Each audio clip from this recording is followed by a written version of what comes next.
Um carro alegórico, um vídeo que viraliza e, de repente, uma explosão de raiva nas redes sociais. Pois é, no Brasil de hoje, a distância entre a folia do carnaval e a fúria da política parece cada vez menor. Bora desconstruir o passo a passo de como uma manifestação cultural acabou virando o centro de uma baita polêmica. Então, como é que uma alegoria de carnaval vira munição numa disputa política? Para a gente entender essa história, vamos seguir um caminho bem claro. Primeiro, vamos ver o cenário da controvérsia. Depois, vamos olhar de perto o tal carro alegórico. A partir daí, a gente decodifica a narrativa que foi criada em cima dele, vê como as reações de políticos foram usadas como prova, entende a estratégia de enquadrar tudo como uma guerra cultural e, por fim, a convocação para a batalha online.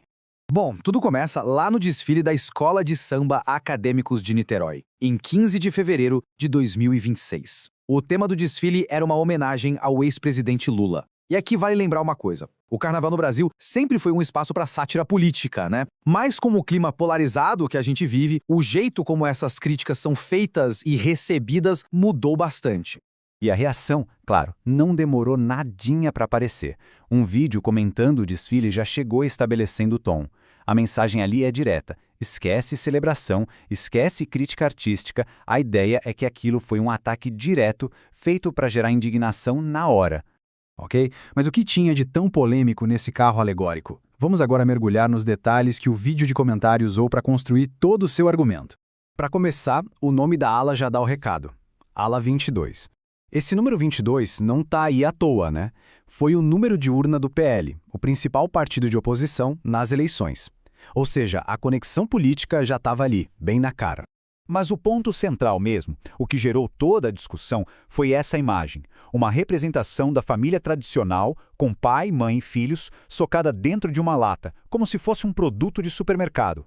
A interpretação que a fonte deu foi que essa família estava sendo tratada como algo ultrapassado, um produto vencido. E não parava por aí. O comentário fez questão de destacar 4 figuras específicas nas fantasias: o fazendeiro, a mulher rica, um defensor da ditadura e um evangélico. Esses são justamente os estereótipos que a esquerda costuma associar a eleitores da direita. Certo, esses são os elementos visuais, mas a chave de toda essa polêmica não está só no que foi mostrado, e sim em como isso foi traduzido para o público. É nesse momento que a interpretação vira a própria notícia. A palavra que a fonte escolheu para definir o carro foi chacota. E essa escolha é crucial, veja bem, não se fala em sátira ou crítica social, que são ferramentas artísticas comuns do carnaval. A narrativa insiste que a intenção era pura e simplesmente zombaria, um deboche malicioso e bem direcionado. E com base nessa interpretação, a acusação principal é formulada. O vídeo afirma que a alegoria não era só de mau gosto, mas sim um ato de preconceito religioso e um ataque deliberado contra a maioria da população.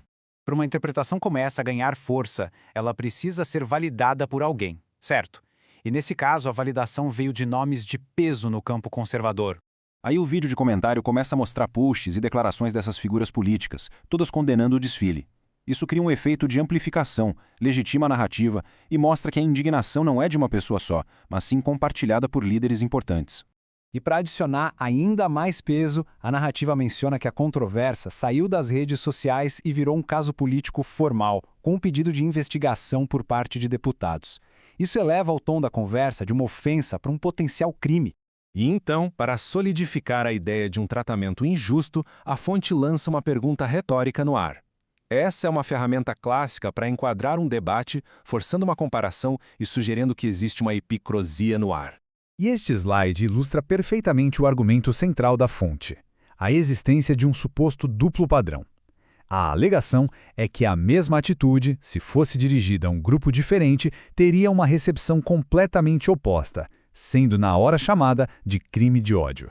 É nesse ponto que um incidente específico vira uma batalha de verdade. O comentário pega a polêmica do carro alegórico e a eleva a um novo patamar, apresentando-a como um capítulo de um conflito muito, muito maior. A conclusão é dita com todas as letras. O público é informado de que aquilo que viram não foi apenas um carro alegórico de gosto duvidoso, mas sim uma frente de batalha numa guerra pelos valores da nação. E quais seriam os valores sobre ataque? Família, fé, trabalho e respeito. O ponto crucial aqui é que esses são pilares do discurso conservador brasileiro. Isso conecta a indignação específica do carnaval a uma pauta política muito mais ampla e permanente. Para fechar o argumento, a fonte usa uma linguagem emocional e poderosa. A frase contrasta a imagem da lata com a ideia de raiz e base, reforçando a solidez dos valores de sua audiência em oposição à zombaria que eles sentiram. Depois de construir toda essa narrativa de ataque, indignação e guerra, o vídeo não termina só com uma conclusão. Ele se transforma numa ferramenta de mobilização, com um objetivo muito claro. O roteiro para a ação é bem definido. Não é só para assistir e se indignar. Tem que curtir, comentar com a frase de efeito, compartilhar nos grupos certos e, claro, se inscrever. O espectador é convertido num soldado digital, ativo na disseminação da mensagem. O que fica evidente aqui é a mecânica de como a indignação pode ser fabricada e direcionada. Um evento cultural é isolado, interpretado sob uma ótica de ataque, validado por figuras de autoridade e, finalmente, transformado em uma ferramenta para engajar e mobilizar uma base política. E, no fim das contas, a gente fica com a questão que define não apenas essa, mas muitas das nossas discussões hoje em dia. Onde termina a crítica e onde começa o desrespeito? E talvez o mais importante, nesse campo de batalha das redes sociais, quem é que realmente tem o poder de traçar essa linha?